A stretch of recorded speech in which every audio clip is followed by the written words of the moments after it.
আসসালামু আলাইকুম। Cooking channel Afrin cooking টাইমে আপনাদের সবাইকে একবার স্বাগত জানাচ্ছি। আজকে শিং মাছের একটা মজাদার লোভনীয় রেসিপি আপনাদের সাথে শেয়ার করব এবং তার সাথে জানিয়ে দেব শিং মাছের কিছু একেবারেই পুষ্টি গুণাগুণ, যেটা আমাদের সকলেরই জানা উচিত। শিং মাছ খুবই সুস্বাদু ও পুষ্টিকর একটা মাছ। প্রোটিন, ভালো ফ্যাট, ভিটামিন সি ও মিনারেলসে ভরপুর এই মাছ। দৈনন্দিন প্রোটিনের চাহিদা পূরণে এই মাছ আমাদের খাবার তালিকায় থাকা উচিত। ভিটামিন এবং ডি সমৃদ্ধ হওয়ায় হাড়ের গঠন, দৃষ্টি ও ত্বকের উপর ইতিবাচক প্রভাব রাখে কিন্তু শিং মাছ। এছাড়া ক্যালসিয়াম, ফসফরাস, সোডিয়াম, পটাশিয়াম সমৃদ্ধ হয় মিনারেলের চাহিদা পূরণে বিশেষ ভূমিকা রাখে। আমি শিং মাছগুলোকে কেটে ভালো করে একটি পাটার মধ্যে এটাকে একটু পরিষ্কার করে নিয়েছি। তাতে করে কি হয়েছে, শিং মাছটা একেবারে উপরের যে কালো একটা আবরণ থাকে সেটা ভ্যানিশ হয়ে যায়। আর এখন শিং মাছের একটা গন্ধ থাকে, এই গন্ধটাকে দূর করার জন্য কিছুটা লেবুর রস এবং সামান্য পরিমাণ লবণ নিয়ে মাখিয়ে রাখবো 2 থেকে 5 মিনিট। তারপরে এটাকে ধুয়ে নিব।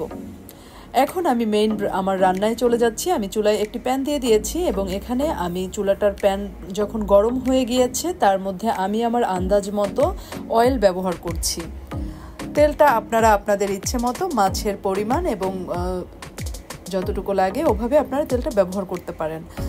আমি সামান্য পরিমাণে তেল ব্যবহার করছি এবং দিয়ে দিচ্ছি কিছুটা পেঁয়াজ কুচি।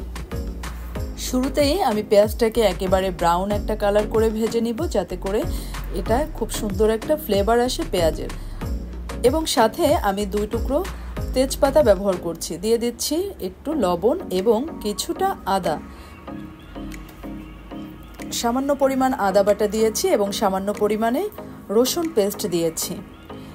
এই রান্নাটা যদি আপনারা আদা এবং রসুন সব কিছু ব্যবহার করেন, দেখবেন এটা একটা অন্যরকম স্বাদ তৈরি হয়। অনেকেই শিং মাছ ভেজে তারপরে রান্না করেন, আমি বলবো এভাবে আপনারা একবার রান্না করে দেখবেন। শিং মাছ তেলে না ভেজেও এভাবে কিন্তু রান্না করলে অনেক বেশি সুস্বাদু হয়। আমি এখানে 1/2 টেবিল চা চামচের একটু কম দিয়ে দিচ্ছি হলুদ গুঁড়া এবং 1 টেবিল চা চামচের মতো দিয়েছি মরিচ গুঁড়া এবং দিয়ে দিয়েছি সামান্য পরিমাণে ধনিয়ার গুঁড়া এবং সামান্য পরিমাণে জিরার গুঁড়া। এখন মশলাটাকে আমি একটু কষিয়ে নিব। এই পর্যায়ে আমি সামান্য পানি ব্যবহার করছি। আমি এভাবে পানি দিয়েছি 2 বার এবং 2 বার সুন্দর করে মশলাটাকে কষিয়ে নিয়েছি। এর মধ্যে মাছটা দিয়ে দিয়েছি। মাছটা একটু ঢাকনা দিয়ে আমি এপিটোপিট একটু ফ্রাই করে নিচ্ছি মশলার মধ্যে।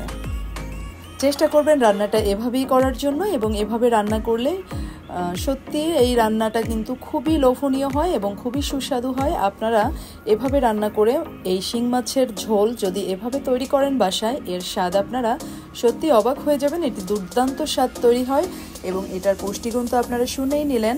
এখন আমি আমার পরিমাণ মতো, আপনারা যেভাবে খেতে পছন্দ করেন, চাইলে ঝোল রাখতে পারেন, আবার চাইলে একটু ভুনা করেও নিয়ে নিতে পারেন।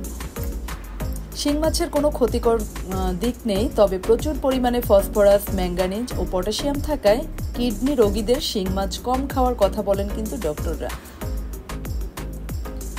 এখন আমি এই পর্যায়ে এটি একটা সার্ভিং ডিশে নিয়ে নিচ্ছি। আমার তৈরি হয়ে গেল, দেখেন, এভাবে শিং মাছের একটা মজাদার তরকারি।